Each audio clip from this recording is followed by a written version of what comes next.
All right, let's dive in. My name is Alec Tang, Director of Admissions here at Southern Connecticut University. Choosing the right fit. So you've been accepted to several of your top college choices. Where you go to school touches numerous aspects of your life, from academic studies to social activities and beyond. Considering this is very important in your decision, and thinking carefully about where to enroll when looking over these options. Think about location, enrollment size, majors, programs, the people on campus, opportunities outside of the classroom, cost and selectivity, weighing the pros and cons of a particular school when you're working on choosing the right fit. Take another trip to each school. Here at Southern, we offer both in-person and virtually.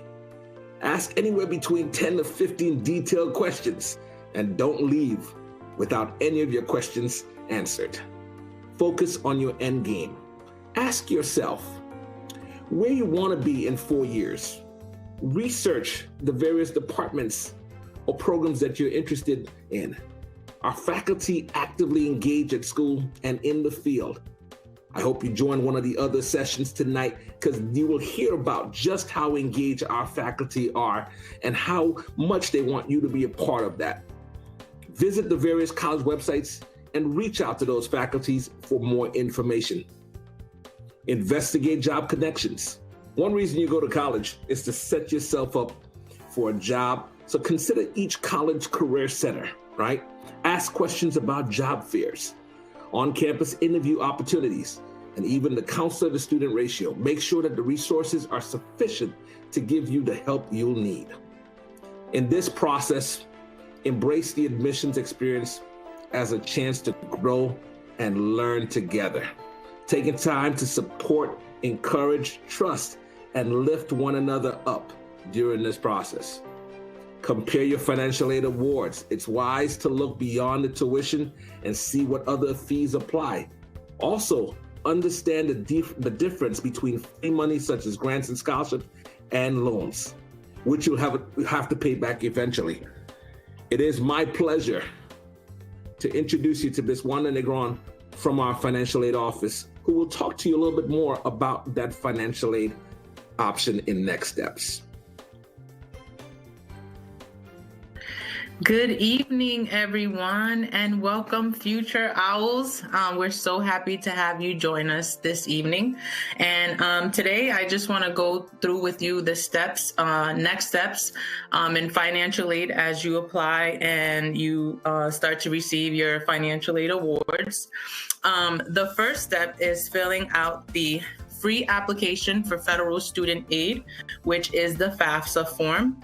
If you have not done so already, you still have the opportunity to do so. And you can do that at studentaid.gov. You can fill out your FAFSA there.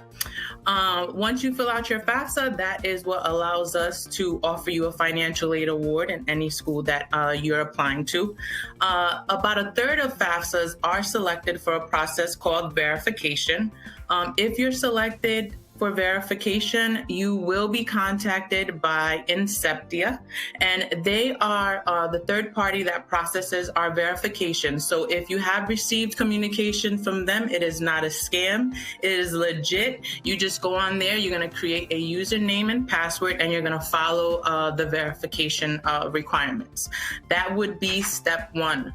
So once we have your FAFSA, we're able to offer you financial aid. Most of you hopefully have already received your award packages.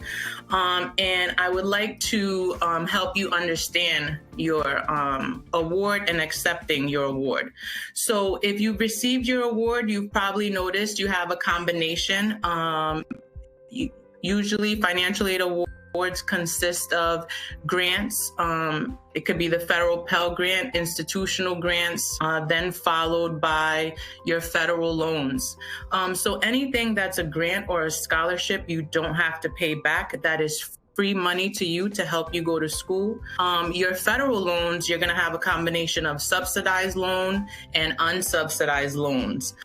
Subsidized loans do not accrue interest while you're in school. The federal government pays on that, while the unsubsidized loan does accrue interest. However, these are both great options for you to help you fund your education with low interest rates, and you do not have to begin to pay those back while you're in school. Until you finish. So that is pretty much what your financial aid award is going to look like. Of course, if you have any questions about your specific award that you received, please feel free to reach out to our office. You can call us, stop in, or hit us through the live chat, and we'll be more than happy to walk through any questions that you may have.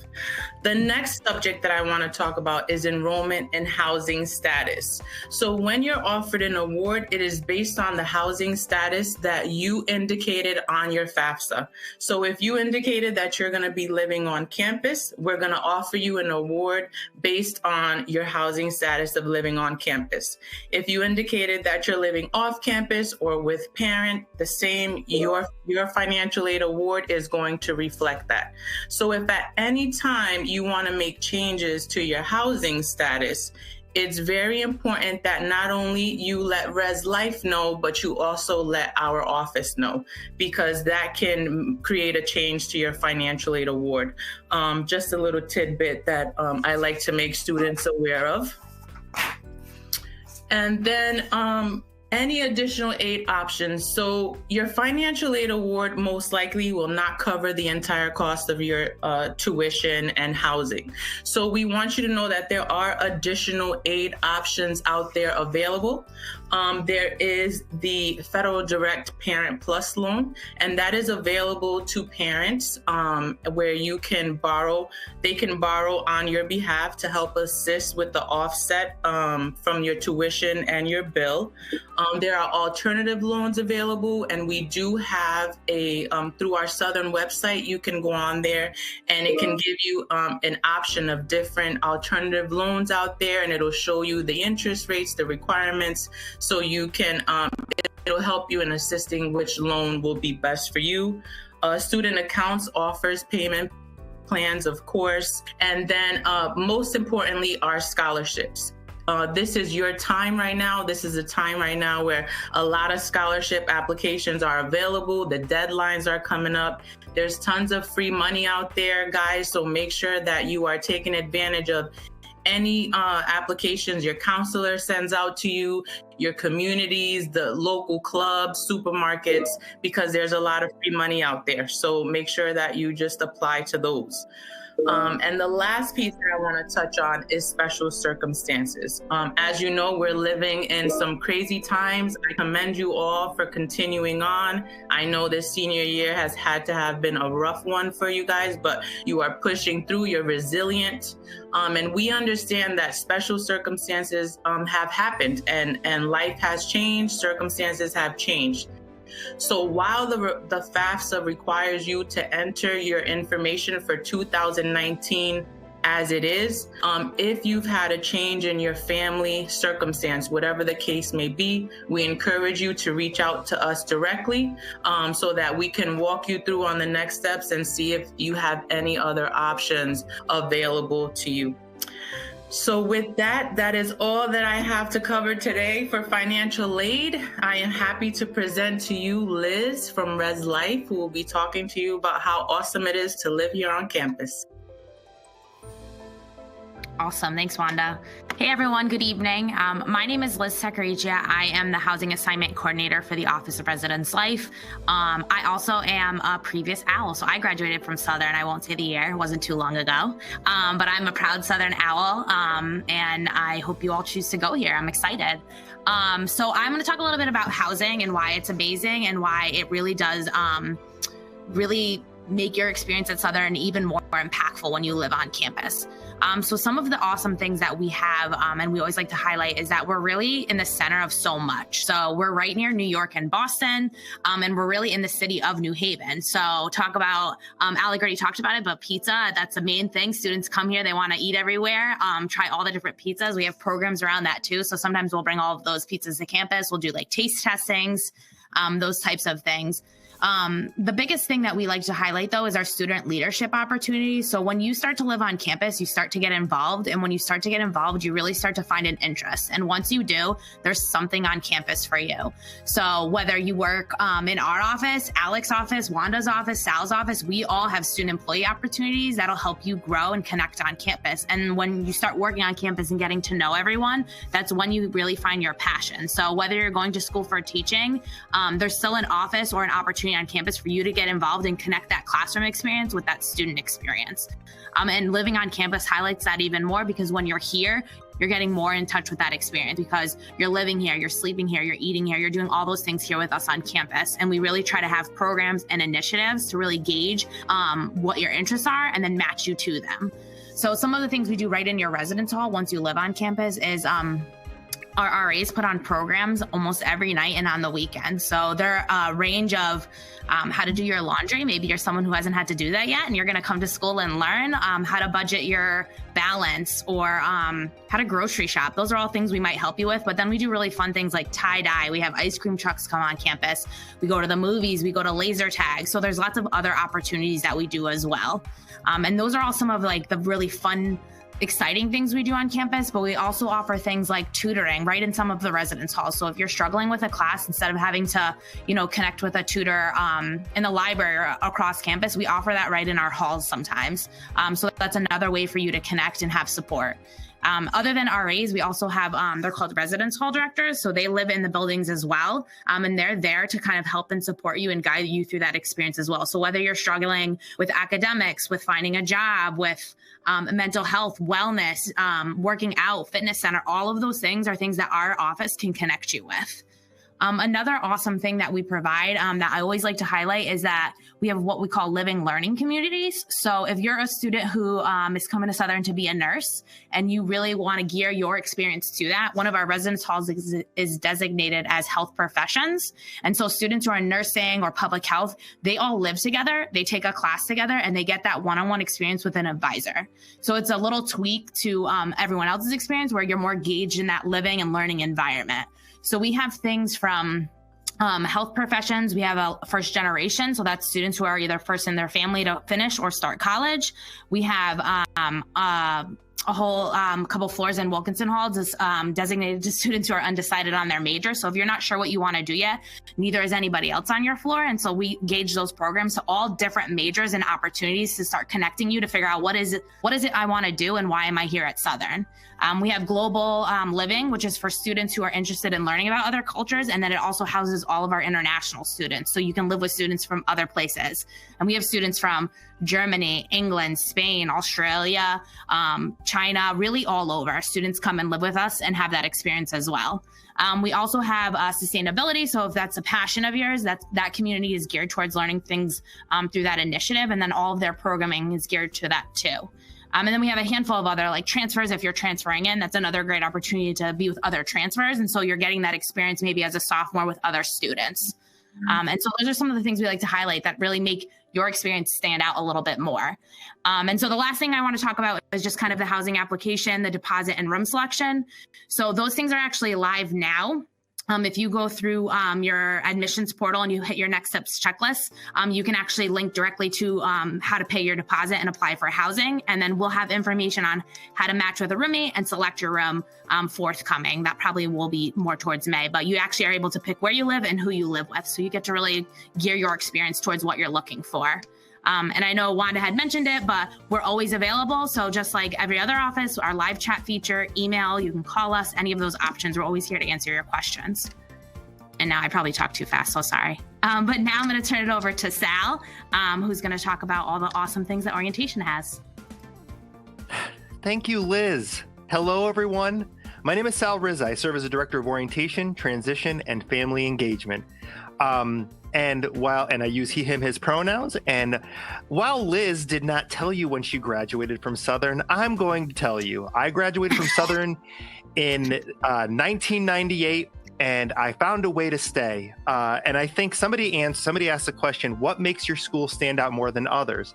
Well, I wouldn't have spent the majority of my life at Southern if I didn't absolutely love being here and believe in who we are and what we do. And that is a lot of what we talk about throughout the orientation process.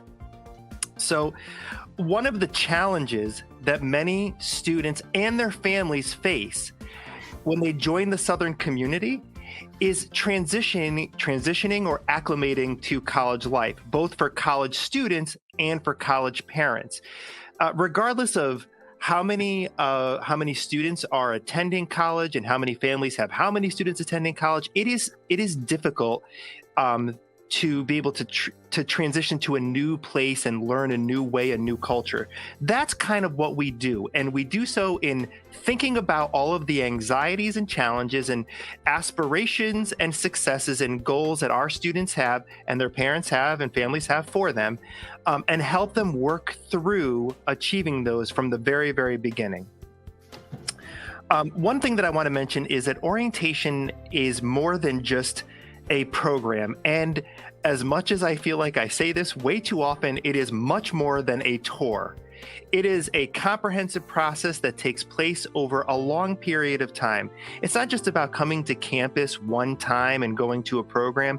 There are things that we are doing, programs, events, activities, communications that we're doing from very early on when you engage with the university through the first year, the first 2 years, and beyond. And with parents and families, our office continues to support parents and families all the way through the graduation stage. So I want to talk a little bit about what you can expect this summer, because there's so many questions.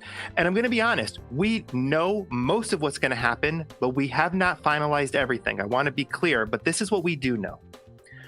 We can't wait for you to come back to campus, or for our students to come to campus. I cannot express that enough. I'm in my office, as you can see. I've been in my office, but what I miss is being able to see a full, vibrant campus filled with students. That's why we do what we do for them. So we can't wait for you to come to campus, and we want to see them. We want to see students on campus this summer. So our plan as of right now is to start with one-day sessions that we'll do over the course of the summer. We're still finalizing our dates and we're still finalizing our hours, but they're one-day sessions that we'll have students come to campus for. Now, we also know that not all of our students are going to be comfortable doing that at that point in time. We hope they will. We hope that the environment that we're in allows for it, but they may not be able to. So we're going to have virtual options that will be able to help students participate in, that will be engaging. While we want students to be able to be here and meet people and connect people in person, we understand that might not be possible for everybody. While students are with us in orientation, whether it is on campus or virtually, a few things are going to happen. First, they're going to receive their fall 2021 course schedule. So the way I'm not going to do a full explanation of this. I'm going to do a quick summary. When students register for orientation, they fill out a very brief survey, which our academic advisors use to pre-register students for their courses. And that the information they give to us informs how we register. Their information about their majors, available times, other obligations, and the list goes on and on. So we register students for their courses. When they come to orientation, they receive their schedule, and we go over what their schedule means. We help them understand not just what the classes they're taking are, but what that means in the overall course of their academic journey. Why does it matter? And speaking of mattering and belonging, one of the major components of orientation, we hear this all the time, is students have anxieties. They stress about how are they going to meet people? How are they going to find their sense of, how are they going to find their social connections? And at orientation, that's part of the design of the program that first day. I can't tell you that, and Liz can attest to this, the number of students that will meet somebody at orientation and they'll say, I want this person to be my roommate. This person becomes my friend, and it just starts in the way in which we design the program. It helps when students fully engage in it, and they don't sit in the back of their room. But we do the best we can. And we do the same for our parents and families. So we are not certain how we're going to help orient our parents and families this summer. We have to look at what our space and capacity allows. But in one way or another, we will engage our parents and families, hopefully on campus, but in some way to help them understand the rhythms of college life. What will your students be experiencing as in their time. And you'll meet other parents and families, and then there's some friendships that happen there as well. And we have a number of ways in which we continue to engage parents and families through weekly communications, regular events such as this throughout the year for parents and families, a very, very active social media space which parents and families engage in.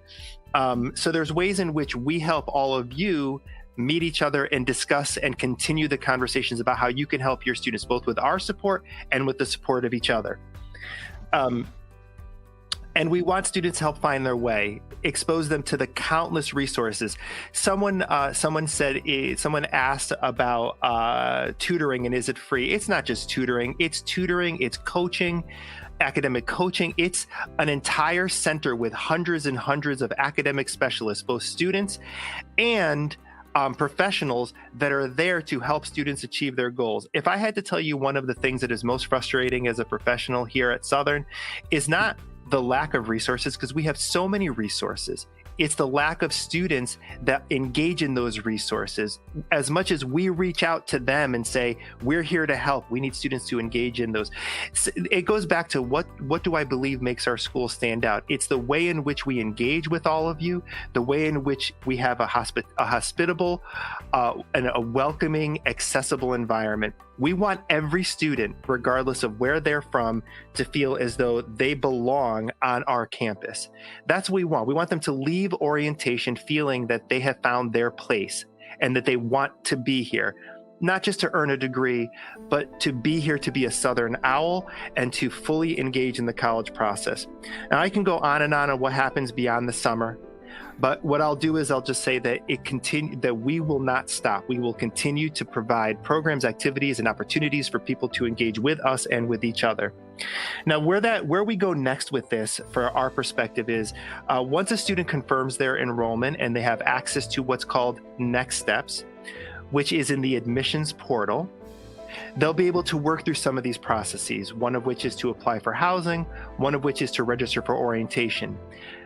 As we are still finalizing some of the details about registering about the orientation details, our orientation registration will be made available in probably mid-March. So we have some time. We're still working through some dates and some details, but we're excited about having you come to campus. The last thing that I will say is the last year has been challenging for us all. What's been challenging for a lot of us is that we miss our students more than you can imagine. And the prospect of being able to welcome all of you this summer is really exciting. So we hope that we'll be able to see you and that we'll be able to enjoy this journey together. So I think I'm going to turn it back over to Alec. And if you have any questions for us, just like Liz and Wanda said, we're here and we're not going anywhere. So please reach out to us. That's why we're here. Thank you.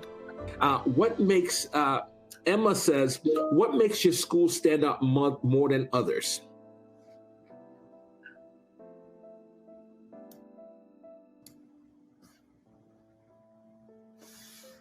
I mean, I can answer it.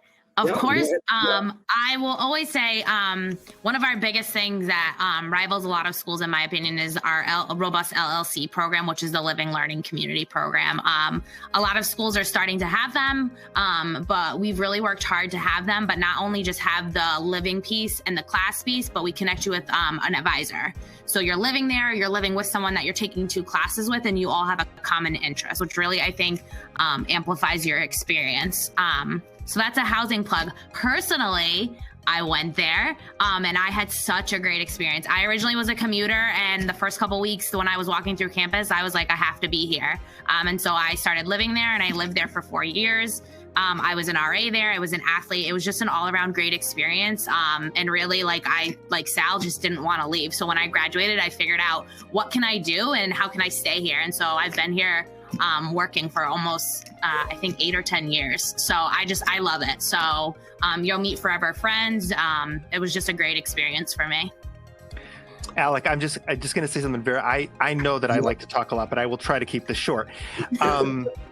I have to say this, and it's going to be so corny, but what stands out about Southern to me has always been and continues to be our students.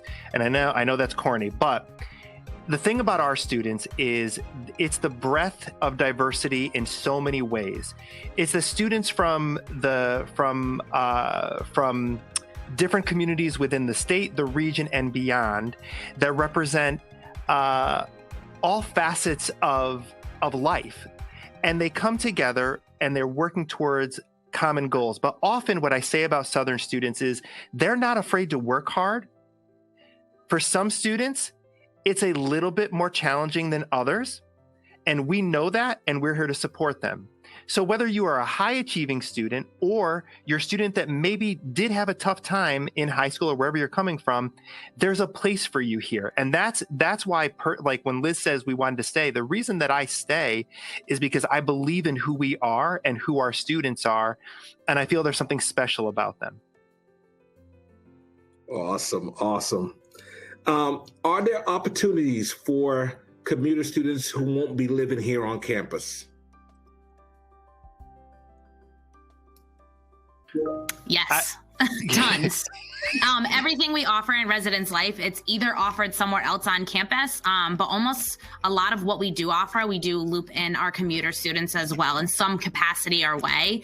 But there's tons of offices. Student involvement, actually, they program for the whole campus, and they're doing programs every night, weekends as well, just like us. So there's tons of ways for students to be involved, regardless if you live on campus or not. And you can be as equally involved in student leadership opportunities, job opportunities on campus. Living on campus doesn't give anyone like a leg up for those opportunities. The playing field is really even. So whether you're commuting or living on, you're afforded all of those opportunities. I want to compliment what Liz is saying and just say one thing about Residence Life, which is that the experience is amazing to live on campus. But as we know, not everyone has that ability to do that. And one thing we talk about during orientation is that everything that happens on campus, activities, events, clubs, organizations, I can go on, is for all students, not for resident students. So in terms of opportunities, everything is for all students. Yes, there is something different about living on campus, of course, but that doesn't define your college experience. It's part of some students' college experience.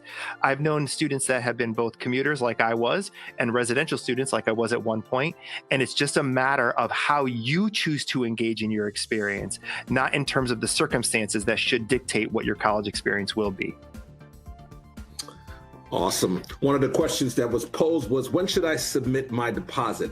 Well, if you're ready to commit, the first place that we always encourage you to go is back to that admissions portal. Simply click on the letter and click on the reply to offer button and submit your $200 non-refundable enrollment deposit. Southern observes the national May 1st deadline. However, students can make the deposit whenever they feel that they have all the information that they need. They have their financial aid in place. They have all their questions answered and they're ready to go. Simply click that reply to offer and submit that non-refundable enrollment deposit. And that is your first key to opening the door to Owl Nation. Is the orientation the same for transfer students? Sorry, I just had to unmute myself. It's different. And there's a long answer to that. And the way I'll kind of summarize it is we recognize that our transfer students have had a different experience. Many transfer students for the most part have learned how to be college students, so that we don't necessarily approach our program the same way we do for our new first year students, because they're not coming from the same place in life or the same place, the same mindset. So the transfer orientation is much more focused on adapting or transitioning to Southern as opposed to a transitioning or coming into a college experience. However, I would also say that we offer additional opportunities for transfer students throughout the first semester in our online orientation program that's more robust, that's just as robust, if not more so, so for transfer students, recognizing that their lives are often different in the way that in which they have everything from jobs to responsibilities. So it isn't exactly the same. I would say it's different based on the students that are transferring. It is 6:33 right now, and I know the other sessions have begun at 6:30. So I'm going to actually drop 3 more questions out live, but we will answer all your questions, and it will be sent right back to your email that's attached to your account. So you will get an answer from us, but I'm going to drop 3 more questions quickly in there. When do students fill out the survey for orientation and for classes? When we're going to open that sometime in mid-March. I'm sorry I don't have an exact date.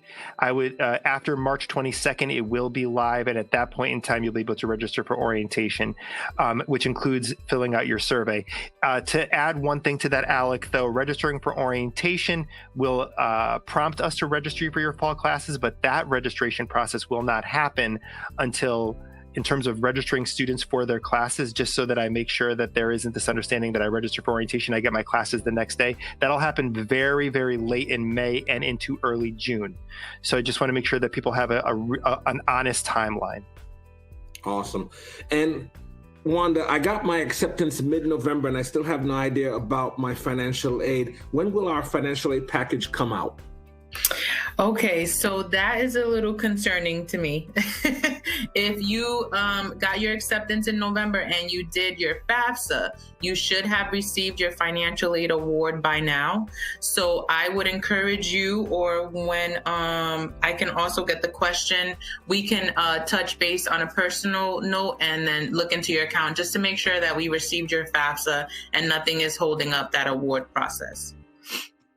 Awesome. And I'll actually make sure that I put your email in the response so that they can actually hear directly from you.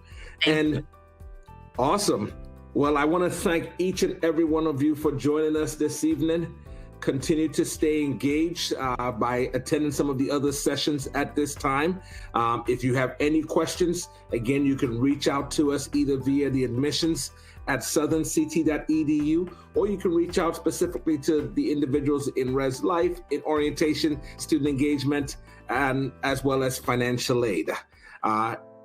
Thank you once again to our presenters. Thank you so much.